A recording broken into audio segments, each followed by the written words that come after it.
تعال اديك معلومه النهارده مهمه جدا جدا عن قمر مختفي عن الانظار، اديله فتره موجود. القمر ده ممتاز جدا بس قليل جدا اللي هو بيقول لك ركب القمر ده. القمر ده رياضي 10 على 10.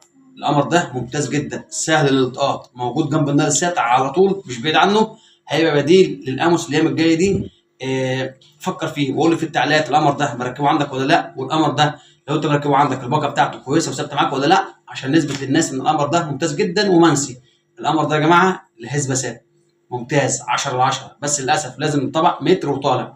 ممكن 85 يجي معاك بس هيبقى جاي، ممكن بعض القنوات والطردات ما تجيش معاك، لكن خليك في المتر وطالع هيجيب معاك الطردات كلها 10 على 10. الهزبه سات ممتاز جدا جنب النايل سات، وانت ورا الطبق على يمينه ووش الطبق هيبقى لتحت شويه، هتجيب الهزبه سات ممكن تجيبه في ايدك. انتظر الشرح الرحمن الفيديو الجاي باذن الله تعالى او اللي بعديه. هحاول اعمل لك شرح كامل عن القمر وانا بركبه وانا بلتقطه ازاي، والتردد كمان القوي بتاعه عشان ما تتعبش نفسك. كل حاجه هخليها لك تحت ايديك. اهم حاجه لايك وشير وصلي على النبي.